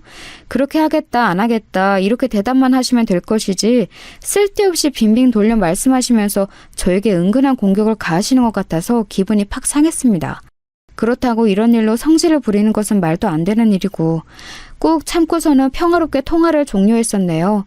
말씀은 두루뭉실 짜증나게 하셨지만 그래도 제 동생 샛별이에게 얘기 전달은 잘 해주실 거라고 믿었는데 이튿날이 되고 하루가 또 다 갔는데 기다리는 연락은 오지 않았어요. 그래서 결국 제부에게 연락을 했죠.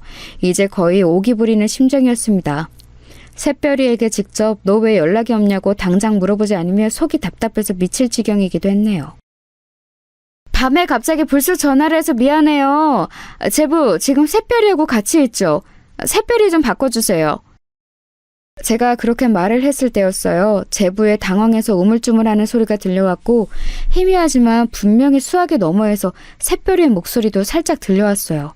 왠지 반가워서 제가 다시 샛별이를 찾으려 할 때였습니다. 제부가 이상한 소리를 하더군요. 와이프는 지금 자고 있습니다. 그래서 통화가 곤란할 것 같아요. 네? 잔다고요? 밤이긴 하지만 벌써 잘 시간은 아닌 것 같은데요. 원래 일찍 자는 애가 아닌데. 어디 아프기라도 한 건 아니죠? 사실 와이프가 감기 기운이 살짝 있어요. 환절기라서 면역력이 떨어진 건지 어디 크게 나돌아다닌 것도 아닌데 살짝 감기가 왔네요. 죄송합니다. 제가 좀 더 잘했어야 했는데. 마음 같아서는 그냥 깨워달라 하고 싶었으나 왠지 그러기엔 제부가 통화를 얼른 마무리하고 싶어하는 느낌이었어요. 샛별이가 감기 기운이 온 것에 제부가 저희 눈치를 보며 조마조마하고 있는 것은 아닐까 싶기도 했고요. 자식처럼 키운 동생이니까 유난 떨 수밖에 없느라고 선언을 해놓기는 했으나 정말로 유별난 호들갑을 떨고 싶지는 않았습니다. 샛별이의 결혼 생활을 망쳐놓을 작정은 아니었죠. 저는 별수 없이 동생이 일어나면 전화 좀 달라는 말만 전했습니다. 그런데 이튿날이 되어도 또 연락이 없는 거예요. 걱정과 불안과 짜증이 한데 섞여서 피어올랐습니다. 그런 저를 보면서 남편이 고개를 흔들었지요. 당신 아까부터 보자 하니까 일을 왜 그렇게 갈고 다리를 왜 그렇게 떨어? 이 다 나가고 복 다 나가겠어. 처제가 어련히 잘 있을까 봐서 이래? 잘 때 이간의 습관이 있는 당신이 나에게 할 말은 아니야. 그리고 다리 떠는 게 건강에는 좋거든? 연락 이 정도로 안 되는 거 사실 대단히 별일은 아닐 수도 있어. 남들이 보면 그래서 뭐가 문제냐고 할 수도 있겠지만 내 동생은 이렇게 연락이 안 될 사람이 아니기 때문에 내가 지금 이러는 거야. 내가 이런 말을 하며 당신은 화를 낼까 봐 참았는데 나는 처제가 결혼하고 나서 자기만의 온전한 생활을 가져본 것에 만족감을 느껴서 잠시만이라도 당신에게서 해방되고 싶어하는 건 아닐까 이런 추측이 들더라. 간섭을 벗어나서 한 번쯤은 아예 연락도 안 하고 안 받고 싶어하는 거겠지. 상식적으로 지금 이 상황은 그런 상황이야. 당신도 속으로는 내심 이렇게 생각을 하고 있었지? 아니, 조금도 그렇게 생각한 적 없는데? 우리 샛별이가 대체 왜 나를 간섭이라 여겨? 그럴 애가 아니야. 당신은 뭘 몰라.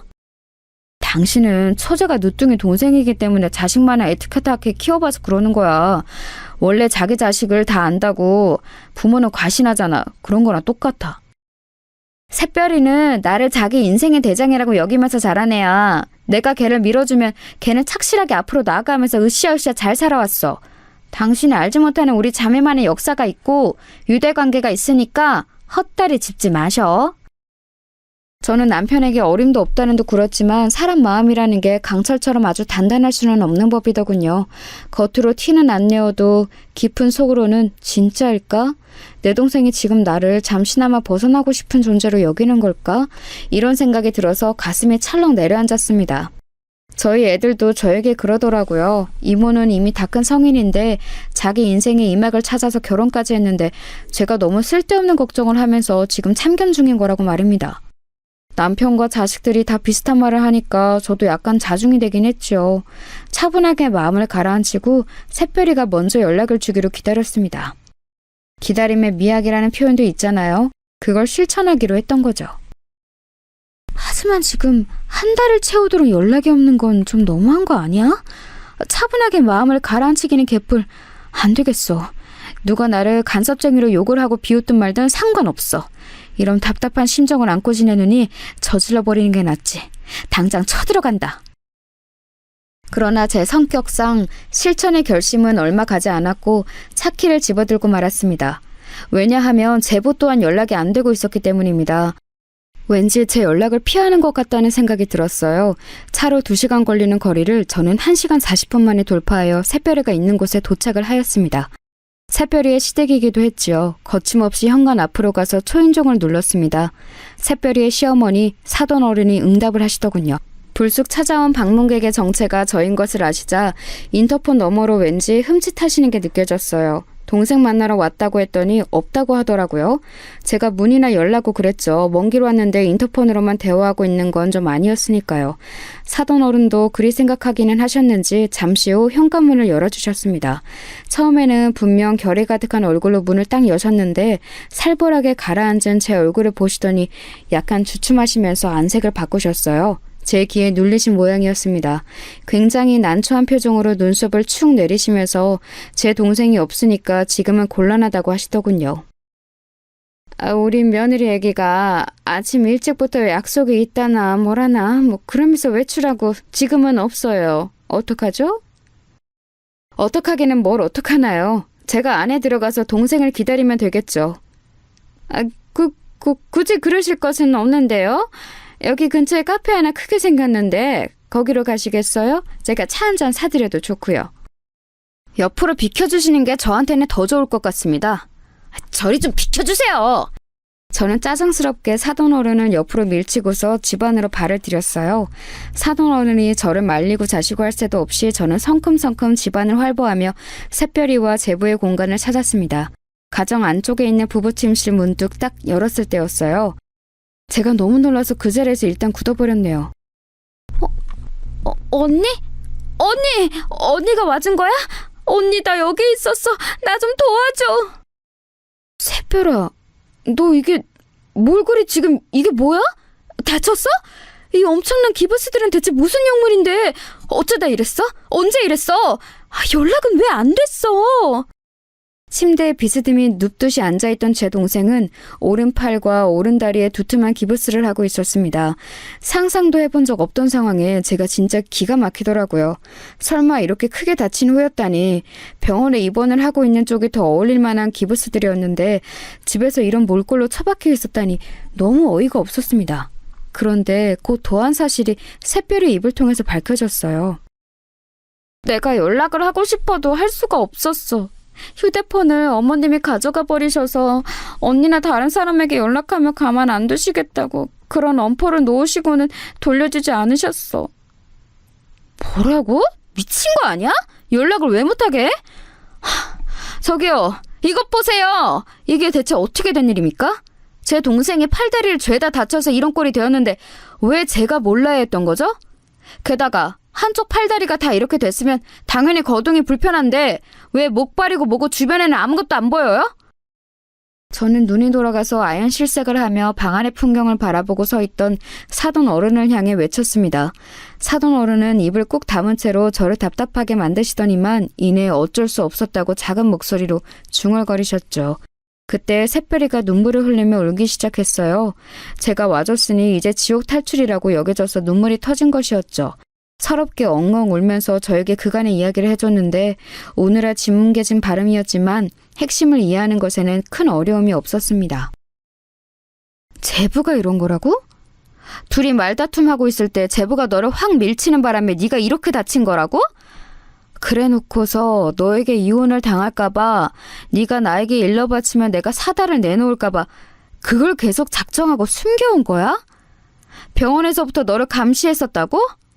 다친 후로 병원 말고는 다른 곳을 한 번도 외출한 적이 없었고? 저는 멍하니 샛별의 말을 곱씹으면서 서서히 제 안에 번지는 충격으로 허탈한 웃음을 지었습니다. 사람이 너무 어이가 없으려니까 웃음부터 나오더라고요. 샛별이가 제부 같은 논팽이에 비하면 너무 어리고 예쁘긴 했지요. 공주니처럼 모시겠다고 해서 결혼을 시켜준 것이었으니 결혼 생활 초장부터 그게 어그러지면 다 끝인 거라고 제부와 그 어리석은 가족들은 생각한 모양이었습니다. 알고 보니 제부라는 놈이 엄청난 다혈질을 하고 했어요. 얌전하고 내성적인 것 같지만 쉽게 욱하고 손을 올리고 쌍욕을 내뱉고 그러다가 진정되면 다시 순한 얼굴을 하고 무서운 사람이었던 거예요. 샛별이는 이르지 않겠다. 그냥 평범한 안부전화만 하고 싶다. 이렇게 호소를 해왔지만 망할 놈의 사돈댁은 의심의 눈초리를 거두지 않은 겁니다. 혼자 거동도 할 수 없는 사람을 감시하면서 가둬놓고 기가 죽다 못해 피가 마르도록 한 거였어요. 사돈 어른이 한숨을 내쉬면서 이러시더군요. 우리 아들이 자기 아내는 앞으로 자기가 잘 길들여서 꽉 잡고 가겠다고 그러니까 내가 별 수 있나요? 그러라고 하는 수밖에요. 그리고 저도 며느리가 너무 콧대 놓고 드센 게 보기 좋지 않은 것 같아서 그 콧대를 좀 이 기회에 꺾어놓고 싶었어요. 며느리란 모름지기 시어머니에게 순종해야 하는 법인데 그런 게 전혀 없고 자기 하고 싶은 대로 행동을 해버리니까 누가 위에 있는지 정확히 알려주면 좋을 것 같아서.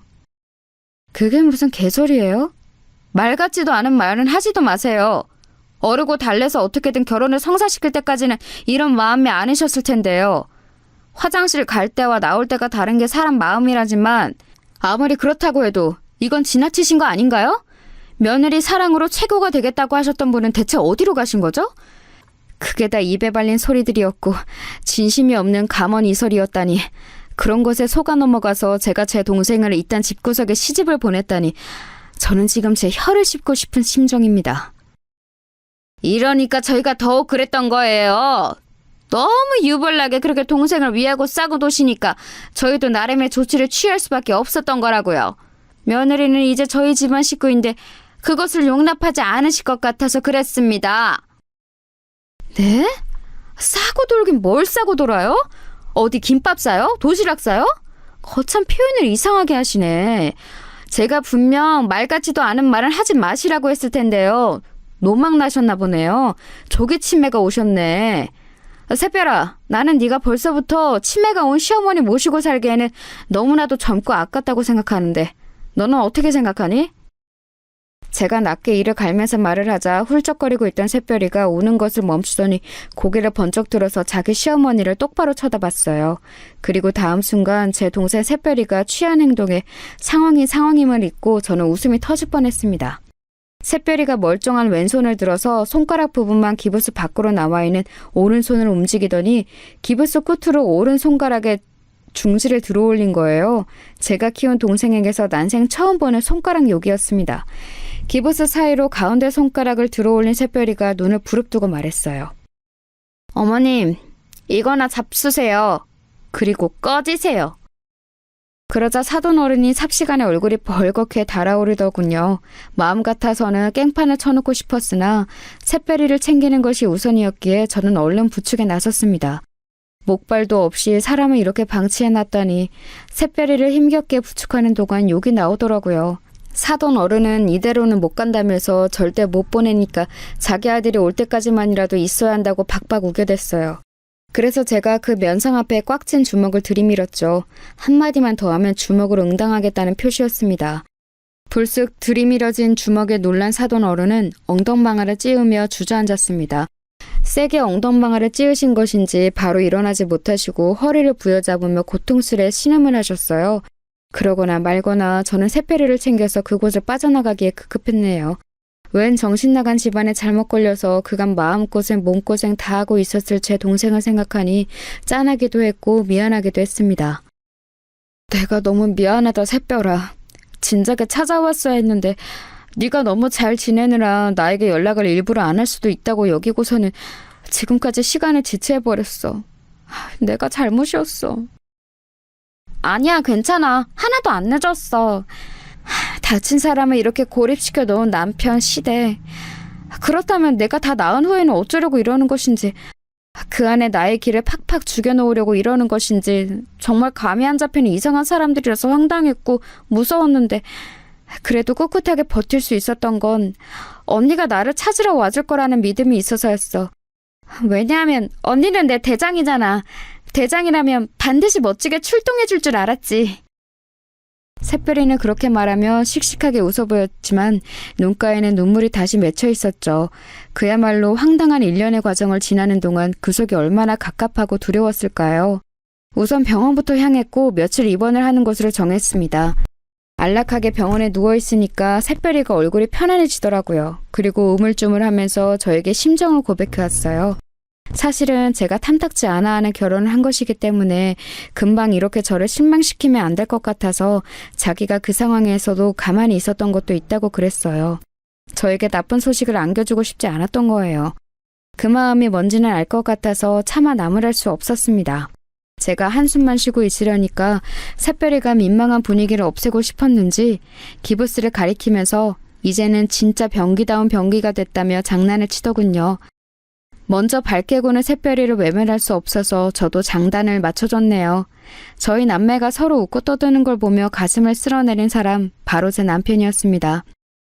자기 처제를 멋대로 오해한 후였으니 심장이 떨렸을 테죠. 만회를 하려는 것인지 제부라는 놈이 낯짝 두껍게 샛별이를 찾아왔을 때 활약을 하였습니다. 죄송합니다. 겁이 나서 그랬어요. 저 때문에 와이프가 크게 다쳤으니 영락없이 이혼이라고 당하고 질책당하고 손가락질 당하고 그럴까봐 갑자기 두려운 마음이 들어서 숨기기로 했습니다. 제가 판단을 잘못했던 것 같아요. 용서를 빕니다. 앞으로 잘할 수 있게 기회를 주세요. 살다 보면 이런 일 저런 일 벌일 수 있는 게 사람이지. 그렇다고 해서 무조건 꽁꽁 숨기고 문제를 마주하지 않고 회피하고 이런 게 맞다고 보나? 남자 왕씨는 다 시키네. 너 같은 놈에게 줄 기회 따위는 없어. 우리 처제 인생에서 썩 꺼져버려. 남편이 다른 건 몰라도 외관은 참 괜찮은 사람이거든요. 그걸 앞세워서 어깨 쫙 펴고 불효령을 내렸죠. 제부 같은 구질구질한 놈은 남편이 윽박을 지르자 꼬랑지를 말 수밖에 없었습니다. 그 이후로요? 당연히 둘은 이혼을 했고 그 과정에서 정당한 보상금도 다 챙겨놨습니다. 원래는 한 푼도 줄 수 없다며 뻔뻔하게 상대가 나왔었는데 저희 오빠하고 새언니가 살면서 만난 모든 인맥을 다 동원해서 털어버리겠다고 하니까 기세가 눌려서는 돈을 토해내더군요. 그 돈으로 저는 샛별이가 재미있는 생활을 누리기를 바랐는데 그걸 다 꽁꽁 묶어놓더라고요. 왜 그러냐고 물으니까 자기 조카들의 미래를 위해서 두는 거라고 그랬어요. 저희 애들만 해당이니까 오빠네한테는 비밀이라며 윙크를 하는 샛별이의 모습에 가슴이 찡해졌습니다. 만류하지는 못하겠더라고요. 제부였던 그놈은 나중에 소식을 우연히 들어보니까 꽃뱀한테 잘못 물려서 재혼 생활이 파탄났더군요. 자업자득인 것 같았어요. 제 동생 샛별이는 정말 괜찮은 남자를 만나서 재혼했고 행복한 가정 꾸려서 웃으면서 살아왔답니다. 이날 이때까지 아무 별탈 없이 말이에요. 앞으로도 남은 인생 동안 쭉 그랬으면 좋겠네요.